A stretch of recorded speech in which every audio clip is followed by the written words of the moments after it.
இனிய தேவன் எழுந்து வரும் நேரமிது.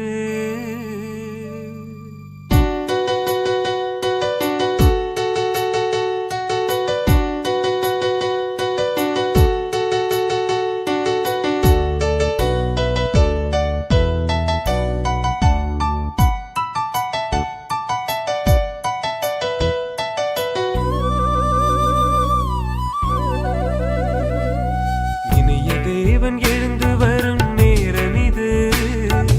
இதயங்களை திறந்து அவரை வரவேற்போம். எளிய மாந்தர் மகிழ்ந்து வாழ உடன் தருகின்றார். எழுச்சி பொங்க இன்று அவரை பாடுவோம்.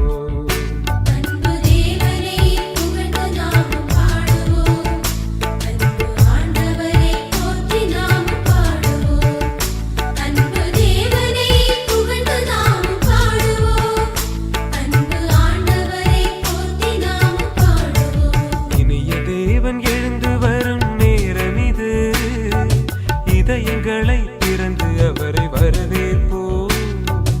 எளிய மாந்தர் மகிழ்ந்து வாழ உடன் தருகின்றார். எழுச்சி பொங்க இன்று அவரை பாடுவோம்.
மாந்தர் வாழும் போது தேவன் மகிழ்ச்சி கொள்கிறார். இதயம் அன்பை தேடும் போது தெய்வம் நம்மில் வருகின்றார். இணைந்து மாந்தர் வாழும் போது தேவன் மகிழ்ச்சி கொள்கிறார். அன்பு பாதிதனில் ஆக்கம் பெறுகின்றோம். உறவு தோழமையில் அர்த்தம் காண்கின்றோம். இயேசுவே தெய்வமே வாருமே இதய வேந்தனே. அன்பு தேவனை புகழ்ந்து நாமும் பாடுவோம். அன்பு ஆண்டவரை போற்றி நாமும் பாடுவோம். அன்பு தேவனை புகழ்ந்து நாமும் பாடுவோம். அன்பு ஆண்டவரை போற்றி நாமும் பாடுவோம்.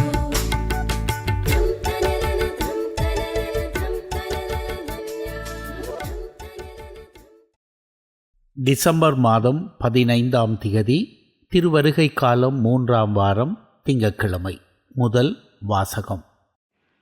எண்ணிக்கை நூலிலிருந்து வாசகம். அதிகாரம் 24. இறை வசனங்கள் 2 முதல் 7 மற்றும் 15 முதல் 17 முடிய. பிலேயாம் ஏறிட்டு பார்க்கவே குலம் குலமாக பாளையம் இறங்கிய இஸ்ராயேலை கண்டார். அப்போது கடவுளின் ஆவி அவர் மேல் இறங்கியது. அவர் திருவுரையாக கூறியது: பெகோர் புதல்வன் பிலேயாமின் திருமொழி, கண் திறக்கப்பட்டவனின் திருமொழி, கடவுளின் வார்த்தைகளை கேட்கிறவனின், பேராற்றல் வாய்ந்தவரின் காட்சியை கண்டு கீழே விழுந்தும் கண் மூடாதவனின் திருமொழி. யாக்கோபே, உன் கூடாரங்களும், இஸ்ராயேலே, உன் இருப்பிடங்களும் எத்துணை அழகு வாய்ந்தவை. அவை விரிந்து கிடக்கும் பள்ளத்தாக்குகள் போன்றவை.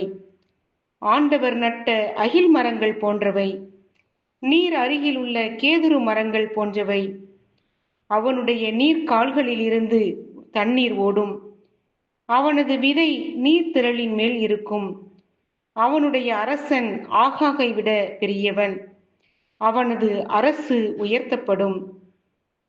பிலேயாம் திருவுரையாக கூறியது: பெகோரின் புதல்வன் பிலேயாமின் திருமொழி, கண் திறக்கப்பட்டவனின் திருமொழி, கடவுளின் வார்த்தைகளை கேட்டு உன்னதர் அளித்த அறிவை பெற்று பேராற்றல் உடையவரின் காட்சி கண்டு கீழே வீழ்ந்தும் கண் மூடப்படாதவனின் திருமொழி. நான் அவரை காண்பேன், ஆனால் இப்போதன்று. நான் அவரை பார்ப்பேன், ஆனால் அண்மையில் அன்று. யாக்கோப்பில் இருந்து விண்மீன் ஒன்று உதிக்கும், இஸ்ரவேலில் இருந்து செங்கோல் ஒன்று எழும்பும். ஆண்டவரின் அருள்வாக்கு. இறைவா உமக்கு நன்றி. நற்செய்தி வாசகம். யோவானின் திருமுழுக்கு எங்கிருந்து வந்தது?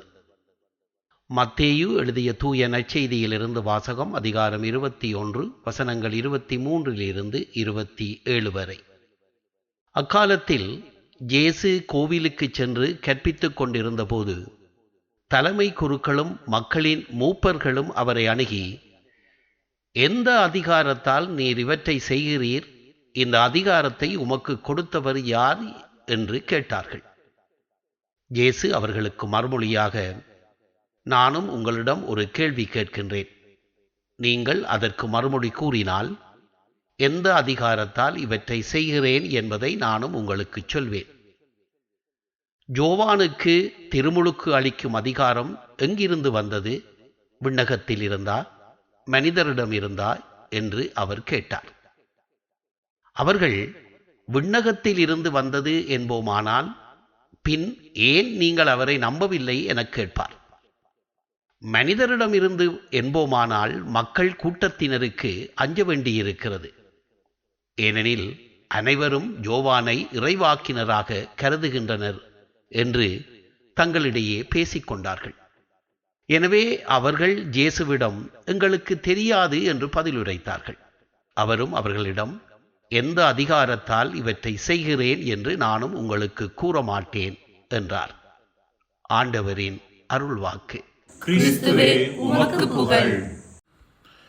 அன்புக்குரியவர்களே, கற்பித்தலில் 2 வகைகள் உண்டு. ஒன்று பெடகஜி, அதாவது குழந்தைகளுக்கு கற்பித்தல். இன்னொன்று ஆண்ட்ரகஜி, சிந்திக்கும் பருவத்தை அடைந்தவர்களுக்கு கற்பித்தல். பெடகஜியில், அதாவது குழந்தைகளுக்கு கற்பிப்பதில் கேள்வி கேட்பதற்கோ சிந்திப்பதற்கோ இடமில்லை. சில தகவல்கள் கொடுக்கப்படுகின்றன, அதை அப்படியே மனப்பாடம் செய்வதே அறிவு என்று இங்கு கருதப்படுகிறது. ஆனால் ஆண்ட்ரகஜியில் ஒருவரது சிந்திக்கும் திறனுக்கு முக்கியத்துவம் கொடுக்கப்படுகிறது. எனவே ஒரு நபர் நிறைய கேள்விகளை எழுப்ப அழைக்கப்படுகிறார். காரணம், கேள்விகள் தேடலுக்கும், தேடல் ஒரு நபர் தனக்கு தேவையான பதில்களை கண்டுபிடிக்கவும் உதவும் என்பதாலேயே.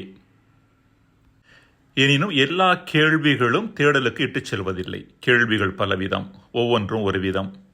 சில கேள்விகள் சந்தி சிரிக்க வேண்டும் என்பதற்காக எழுப்பப்படுகின்றன. வேறு சில கேள்விகள் மற்றவர்களை சிந்திக்க வைக்க வேண்டும் என்பதற்காக எழுப்பப்படுகின்றன.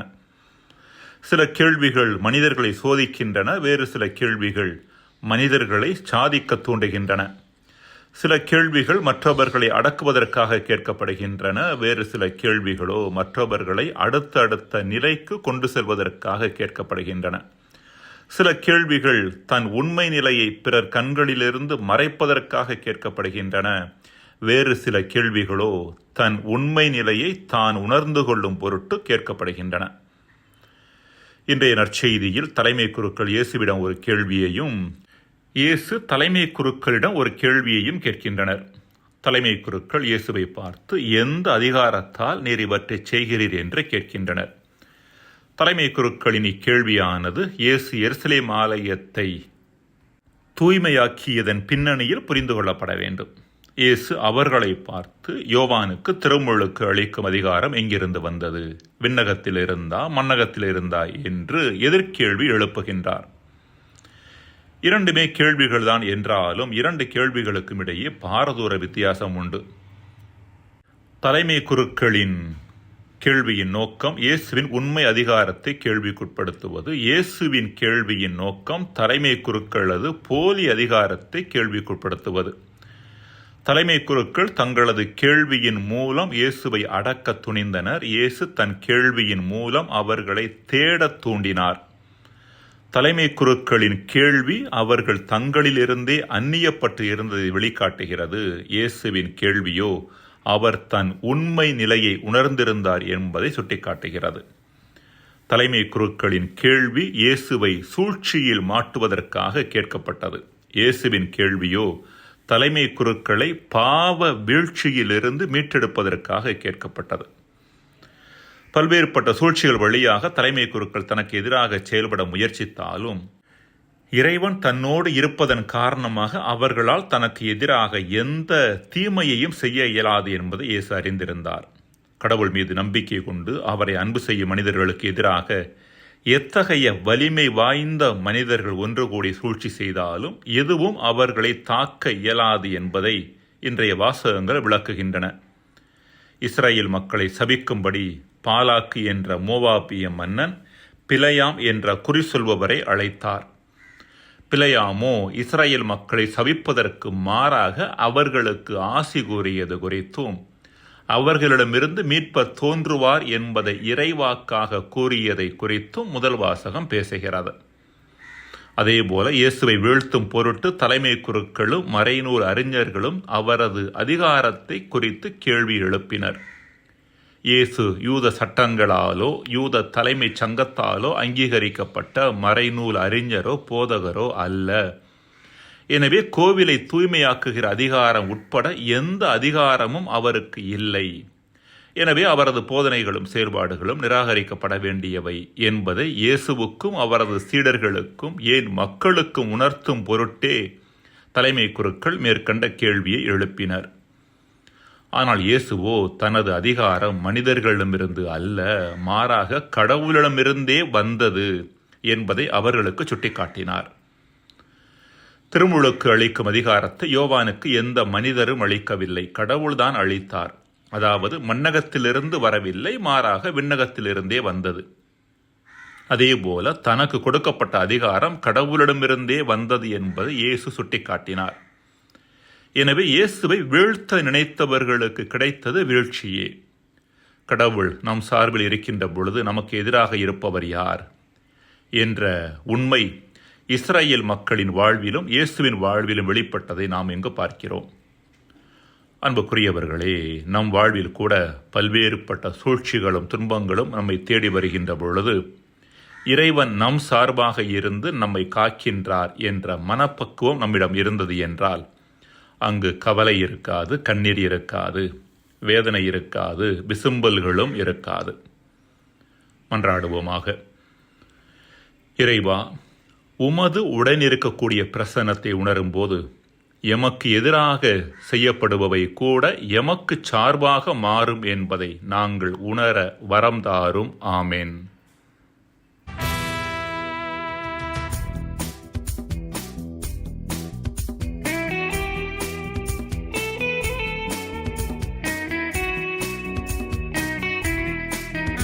என்னை வாழ வைக்கும் இயேசு என்னோடு இருக்க என்ன குறை வரும் எனக்கு.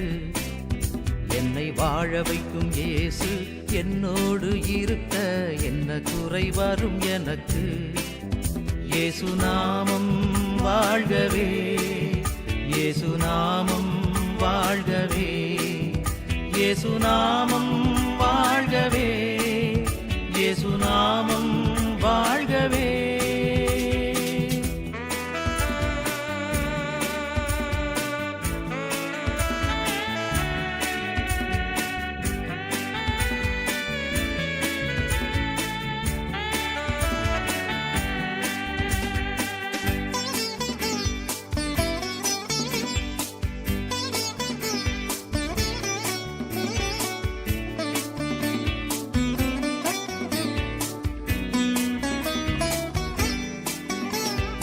எளியவரெல்லாம் வாருங்கள் என்றே என் இயேசு அழைத்தாரே. ஆறுதல் தேடி அலைந்திட்ட என்னை கரம் தொட்டு அழைத்தாரே. எளியவரெல்லாம் வாருங்கள் என்றே என் இயேசு அழைத்தாரே. ஆறுதல் தேடி அலைந்திட்ட என்னை கரம் தொட்டு அழைத்தாரே. எல்லையில்லா அன்பு கொண்டார், தொல்லையெல்லாம் தீர்த்தாரே. சேர்த்து வைக்க எந்தன் உள்ளம் வந்த தெய்வமே, என்னை வாழ வைக்கும் இயேசு என்னோடு இருக்க என்ன குறை வரும் எனக்கு. என்னை வாழ வைக்கும் இயேசு என்னோடு இருக்க என்ன குறை வரும் எனக்கு. இயேசு நாமம் வாழ்கவே, இயேசு நாமம் வாழ்கவே, இயேசு நாமம் வாழ்கவே, இயேசு நாமம் வாழ்கவே.